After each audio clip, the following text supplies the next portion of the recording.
Welcome to, FM15. This is my game I played 1.5 season on, and I basically had a lot of fun with this. It's nearing the end of the beta, but even so, I've learned a lot. It's a lot of fun. It's definitely an upgraded version if you consider all of the thingamajigs here compared to the earlier ones, as you might imagine. Also, it's kind of funny here that you actually have stats that improve and decrease. Yeah, they actually do decrease. I had my defense up to 16 and then it suddenly popped down to 14 here, mostly due to the fact that my defense has been shit. So, yeah, I played almost 100 games, had a fairly good win percentage. Promises, I really like this page. It makes it really easy to see what you promise your players, etc. And all in all, I really like how they have set up this new system. Now, the only thing that I really have a bummer about is not really the tactic system, but how the players do not really follow what you do. I have actually set up a tactic where the players are supposed to do certain things, and yet they do not. For instance, I have the winger here. I used to have instructions where he was to stay wider and go for more crosses. What I actually did most of the time was basically square inwards, and even when I set to basically, not roam, for instance, he would still go inland, and they're kind of bad at finishing, surprisingly enough. But I really like the system other than that. It's really informative, it's really good, it's probably going to be a little bit better in the full release. And as you can see, you can choose the roles right from the line here, and you also get, by the circle, a estimate of how good they would be in those situations. As you can see, I've picked up quite a lot of new players: Courtois, Danilo, Ayev, what else? Regane is on loan, got Alaba, Oblak. Basically, I've been changing goalkeepers because they all suck. Balanta, Javi Martinez, and Munir. All of these players have been between 10 and 30 million pounds. Most of the players are actually just picked up due to the fact they could get them cheap since they weren't happy and actually pulled through a transfer. So that is kind of a beneficial thing, but even so, it's kind of annoying. Staff thingamajig here is also really useful. It's kind of easy to find everything now, a lot easier than it used to be even. Staff search is also nice to have. You can just pop down adverts, but that you could do on the old one. Training is more or less the same. You have the team training. In my case, it's mostly just balance and average. We have teamwork and the tactic, the individual. I don't care too much about that. I mostly leave that to I usually just do that. But it's been a while. Anyways, basically, the system will now take care of the focus of the players and try to help them out here. Positions, roles, etc. And of course, coaches. We have this one as well. Now, the difference between earlier versions have been that usually you could, with one or two coaches, very easily get light. Here I have 1, 2, 3, 4, 5, 6 coaches working on this and other things, and it's still just average. Basically, you need a lot of them if you want to get it down to light. Goalkeeper, of course, is really easy, but other than that, you really have to stretch. Scouting is kind of taking a step back, I dare say, because even if I do this, not all the players that I have scouted will actually be shown. Even if I do this, I've scouted a lot more players than this. It seems like they have a tendency to just put someone in here. On the recent, it might be that there's might just go for reset or filter. Oh, that's mine. There's probably something in there then that has screwed me over. But anyways, I really like this. It's kind of easy to figure out who one might want to get. My style when I play these games is go for young players that either already are good or will be good, and basically try and make the best out of them, because, my style is basically buy cheap and then sell them when they're nearing retirement age for the same that I bought them, or a little bit of a gain. So that is really beneficial.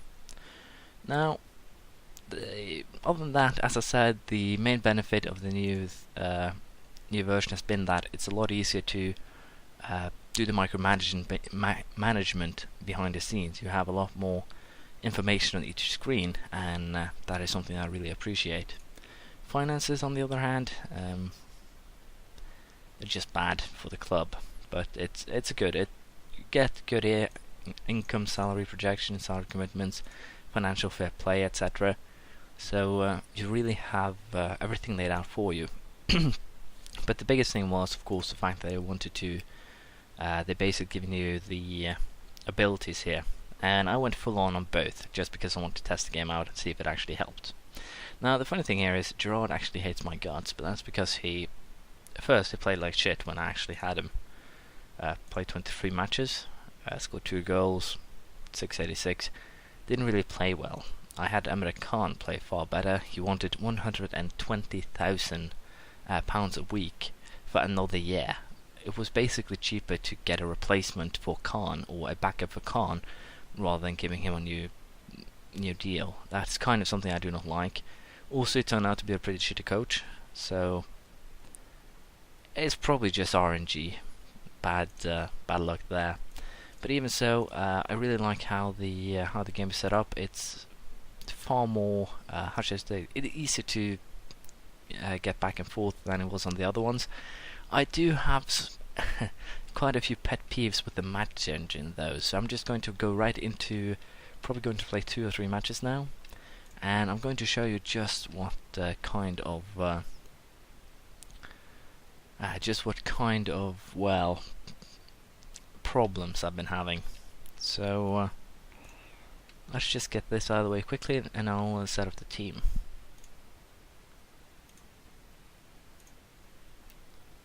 There we go. Now let's see here if we can set up a decent team.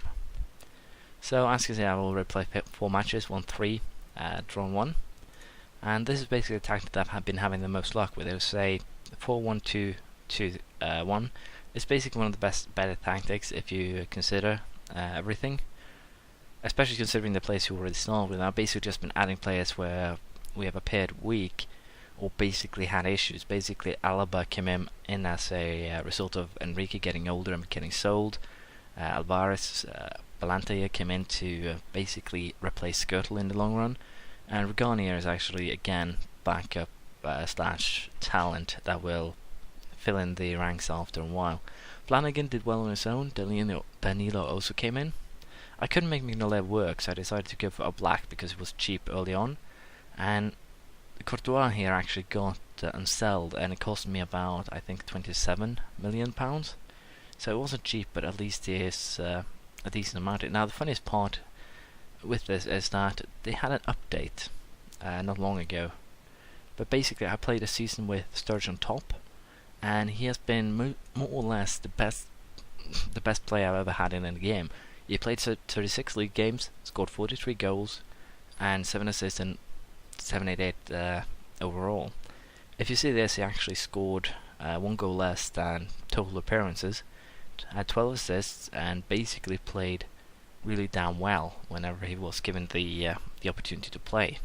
And the continental matches here that he played was basically just the later stages. Other than that, I would use Balotelli or Borini. Now, Balotelli isn't in the picture anymore due to the fact that he played really shitty. I think he scored 2 or 3 goals in the first half of the season, and he played every second or third match and was a substitute in more or less all of them. But yeah, I'm just going to go straight away here. I think I might show you how a full match works, and I'll show you some of the pet peeves that I have with the engine at a later time. But yeah, Henderson is kind of a scary, kind of ridiculous thing here. He has turned into a beast at the free kicks. He scores a decent amount, more so than anyone else. So I'm a little bit surprised with that, especially if you consider his stats here. He's actually doing pretty poorly lately. But the free kick taken is 14 and finishing 12. So nothing warrants the fact that he puts basically more or less every single free kick that I've seen him take either in the post or on goal. So I've never actually seen him shoot outside of goal. Might be that it's just ignored, but that's fine. Markovic is scoring it's a fairly good goal. We basically, usually Sterling here would actually run straight in here and finish straight on the keeper, but here we actually had some good team play, which is rare in this game, and that is one of my that's one of the things I don't like about the match engine. I know that it can't show everything correctly, but a lot of the things it shows just gets shown in such a weird and bad way that it just gets frustrating to watch. For instance, you can see Sterling here just basically walking. You can of course imagine that he pulls some serious magic, to put it that way, but all in all it's kind of awkward. Now, this is one of my pet peeves. Once you actually fire a shot and the keeper saves it, if you pay attention, Borini does that, Lores. Now, these guys were actually pretty on him at once, but no one was actually covering him, and usually even if they were covering him, they would be really slow to start going for that second ball. And that is so far my pet peeves with the match engine, but there's been a couple of updates, and it seems like they're actually becoming less normal. They're becoming more and more rare, which is of course beneficial. It makes the game a lot less frustrating, a lot better to play. But this is one of the things that I quite can't understand why it happens. It's just one of those free goals they're getting, and they get them so often. Let's see here. Basically, Balanta sleeps on the job. Courtois decides to try and basically take the ball down. He only sends it out to the 5-yard mark, so he should be able to perfectly pick that up before any players runs him up and takes it. So I can understand the desire to, allow them to make mistakes, but they make those mistakes far too often. Like there, if Sterling just had given a pass in, it would have been a goal, but instead of doing what would be obvious and what he most likely would have done in any other match, you kinda end up in a situation where you curse the game for basically being stupid.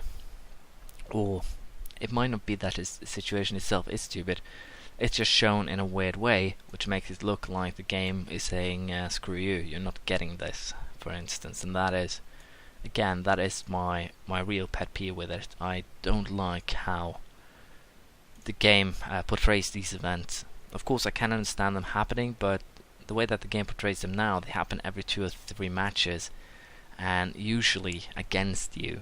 I basically had matches where I had one against City, where I had 8-2 in big chances, and the end result was 4-0 to them. My people would basically go in like Sterling here, but just continue shoot, and it would be counted as a great chance, even though there were people like Markovic here. Now they're actually starting to lay the ball over, so it might be that I just hadn't had them working off on teamwork. But even so, that is just my pet peeves. I have no doubt that it will be fixed. The game itself is a lot of fun, and there will probably be a series once the official release is ready in a couple of days, and then we will probably do another game. What I will do is, I'm a little bit unsure. I might do a journeyman game where I actually start without work and basically work my way up in the system, trying to do achievements, etc.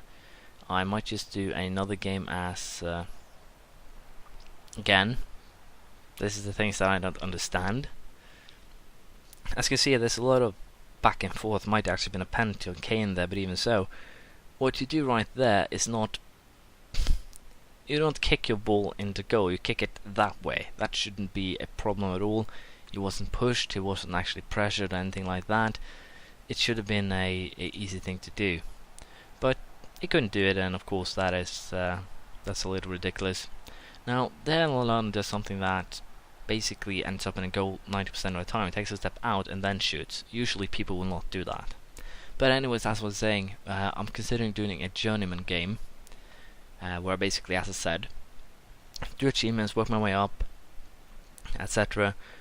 Or I might go for something across the lines of starting again with Liverpool, or another club for that matter, and basically focusing on youth development, setting up a team that can win leagues, win championships, etc. in 3 or 4 years by buying youths and training them. That's a real possibility here. I'm a little bit unsure how we'll actually do that, but we'll figure that out as we go. Kind of a, kind of a close league here. If we assume that these City and Tottenham win both their games and I win both of mine, we're basically going to have 3 points between first and fifth after 23 matches. That's pretty damn close. But anyways, as I was saying, this is more or less one of my few problems with the game. It's not something it's not something game breaking. It's just frustrating to see those mistakes in every single match, or most matches. And again, I can understand that the idea is that someone makes a mistake, or a player does something fabulous, someone doesn't pay attention, etc. But when it happens in every single match, you start to question the legitimacy of it. It's not supposed to happen, and yet it does. So that's my biggest pet peeve with the game. But as I said, I'm pretty damn sure they'll fix that. No idea if they'll just tone it down or make the opponents a little bit better. But I can understand the desire to make the games a little bit tighter, give them chances against you. But basically, going 10 games without conceding, you'd probably have to play a 5-5 tactic, or 5-3-1-1, something like that. Just get that one goal and keep on countering. Even if you go super offensive here, you're most likely just going to be punished by it. But yeah, this is my first use on the game. Short, long story short, I really enjoy the improvements to the UI. Basically, the easiness of finding things here, and then of course the information being set up right here, reminders, calendar, events, etc. So it's really beneficial. Now, I had a pretty good run this season so far. I had kind of a weird start here with losses to Tottenham in the Euro Cup. We won on penalties against Wolves and Community Shield. They actually won the FA Cup. Lost to City here, a match I should have won, but as you can see, defensively we didn't play too well. Chelsea was even worse here. The whole team played like crap, but I have no idea if I can actually check the statistic here, because I believe I had some pretty decent stats here. No, I didn't have pretty decent stats, but even so, they won 4-0, and on target we were almost equal, and of course we wasted our chances. Now let's see here on this City game. Yeah, I know, I'm kind of addictive here, and I know you will lose some matches where you win, but I kind of feel it's a little bit too often here. As you can see against City, we had the same shots on target. We had 3-1 in collected chances. Half chances they had some more than us, but even so, it's kind of a weird scenario. They were better at holding on the ball, but that's really about it. As you can see by tackles, we were really the team that were most up in attack, so to speak. So who knows? I don't know if I have any other good examples here. But as you can see, most of the time when I lose it's against City or something like that. And I think it is simply because of the fact that they are boosted beyond belief. Again, this is a match where I more or less was lucky. They should have beat me far more. But again, the goal they scored here, this one and this one, both of them were bullshit type goals. I have no idea if I can actually see them again. But let's see here. Can actually see them again, which is good. So as you can see here, what happened here was that first and foremost, my goalie did a blunder. Let's see if I can actually slow it down a little bit.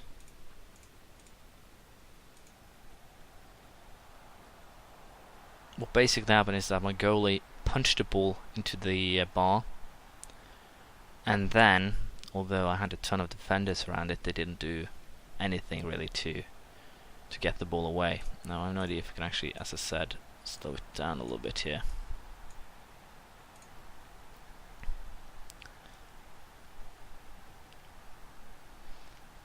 So we can actually see what happened again. one last time, if you will.